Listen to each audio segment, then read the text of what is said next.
കേരളത്ത് ചുവപ്പുകോട്ട എന്ന് വിശേഷിപ്പിക്കപ്പെട്ട മണ്ണിൽ നിന്ന് കമ്മ്യൂണിസ്റ്റ് പാർട്ടികളുടെ അടിത്തറ ഇളകുകയാണ്. കമ്മ്യൂണിസ്റ്റ് പാർട്ടിയുടെ ശക്തമായ തട്ടകമെന്ന് പറഞ്ഞിരുന്ന മണ്ണിലാണെന്ന് ചെങ്കൊടികൾ ഓരോന്നോരോന്നായി താഴേക്ക് വരുന്നത്. അവിടെ കോൺഗ്രസിന്റെ മൂവർണ്ണക്കൊടികൾ ഉയരുകയും ചെയ്യുന്ന കാഴ്ച ഇപ്പോൾ കേരളം കാണുകയാണ്. കമ്മ്യൂണിസ്റ്റ് ഭരണത്തിന്റെ അസ്തമയവും അതേസമയം തന്നെ കോൺഗ്രസിന്റെ ശക്തമായ തിരിച്ചുവരവുമാണ് ഇപ്പോൾ തലസ്ഥാന നഗരിയിൽ നിന്നും പുറത്തേക്ക് വരുന്ന വാർത്തകൾ അടിവരയിടുന്നത്. തിരുവനന്തപുരം ജില്ലയിൽ CPI പാടെ പ്രതിരോധത്തിലാക്കിക്കൊണ്ട് നേമം മണ്ഡലത്തിൽ വീണ്ടും വൻ പാർട്ടി വിട്ടുപോക്കിന് കളമൊരുങ്ങുകയാണ്. കഴിഞ്ഞ കുറച്ചു നാളായിട്ട് രൂക്ഷമായ വിഭാഗീയത നിലനിന്ന നേമത്ത് പ്രമുഖ നേതാക്കളെയും പ്രവർത്തകരെയും ഒപ്പം കൂട്ടി CPI കൂടുതൽ ദുർബലപ്പെടുത്തുവാനാണ് കോൺഗ്രസിന്റെ നീക്കം. ഇതോടെ ജില്ലയിൽ പാർട്ടി നാമാവശേഷമാകുമോ എന്ന ഭീതിയിലാണ് നേതൃത്വം. CPI വിട്ട് അടുത്തിടെ കോൺഗ്രസിൽ ചേർന്ന മുൻ ജില്ലാ കൗൺസിൽ അംഗം VS സുലോചനന്റെ നേതൃത്വത്തിലാണ് അസംതൃപ്തരെ കോൺഗ്രസ് ക്യാമ്പിൽ എത്തിക്കാനുള്ള കരുനീക്കങ്ങൾ സജീവമാക്കിയിരിക്കുന്നത്.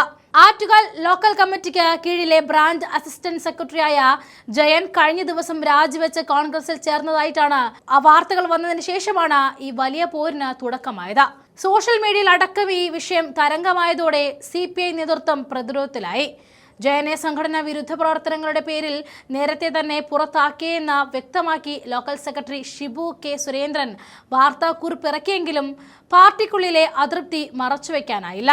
ആറ്റുകാലിന് പിന്നാലെ ഇപ്പോൾ പൂജപ്പുര ലോക്കൽ കമ്മിറ്റി കേന്ദ്രീകരിച്ചാണ് സുലോചനൻ വിഭാഗവും കോൺഗ്രസും അടുത്ത നീക്കങ്ങൾ നടത്തിവരുന്നത്.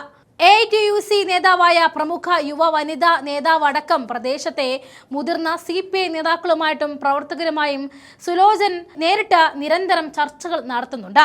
ഇവരെ ഉടൻ തന്നെ കോൺഗ്രസിൽ എത്തിക്കാനാണ് പദ്ധതി. നേമത്തെ കൂട്ടച്ചോർച്ച പാർട്ടിക്ക് അസ്തിത്വ ഭീഷണിയാകുമെന്ന് മനസ്സിലാക്കിയ CPI ജില്ലാ നേതൃത്വമാകട്ടെ അടിയന്തര പ്രതിരോധ നീക്കങ്ങളും ആരംഭിച്ചിട്ടുണ്ട്.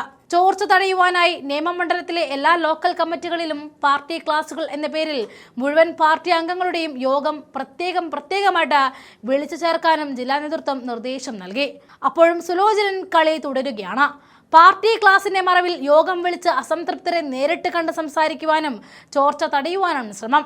എന്നാൽ പാർട്ടി നിലപാടുകളിൽ പ്രതിഷേധിച്ച് AITUC നേതാവ് അടക്കം കൂടുതൽ പ്രമുഖർ വരും ദിവസങ്ങളിൽ കോൺഗ്രസിലേക്ക് ചേക്കേറുമെന്ന് ഉറപ്പായതോടെ നേമത്ത് CPI ആടി ഉലയുകയാണ്. നേമത്ത് CPI ആടി ഉലയുമ്പോൾ കേരളത്തിൽ ലഭിക്കുന്ന സന്ദേശം വളരെ വ്യക്തമാണ്. ഇത് വെറും ഒരു പാർട്ടി മാറ്റമല്ല, മറിച്ച് കേരള രാഷ്ട്രീയത്തിൽ വരാൻ പോകുന്ന വലിയൊരു മാറ്റത്തിന്റെ തുടക്കമാണ്. വരും ദിവസങ്ങളിൽ കൂടുതൽ പ്രമുഖർ കോൺഗ്രസിലേക്ക് ചേക്കേറുമെന്ന് ഉറപ്പാണ്. കമ്മ്യൂണിസ്റ്റ് കാലം കഴിഞ്ഞുവെന്നും ഇനി ജനങ്ങളുടെ പ്രതീക്ഷയായിട്ട് കോൺഗ്രസിന്റെ കാലമാണ് വരുന്നത് എന്നും നേമത്തെ രാഷ്ട്രീയ ചലനങ്ങൾ കൃത്യമായി തെളിയിക്കുന്നുണ്ട്. BJPയിൽ നിന്നും കോർപ്പറേഷൻ ഭരണം താഴെ വീഴുന്നതോടെ കോൺഗ്രസിന്റെ ആ നല്ല കാലം തിരിച്ചു വരുന്നു എന്നത്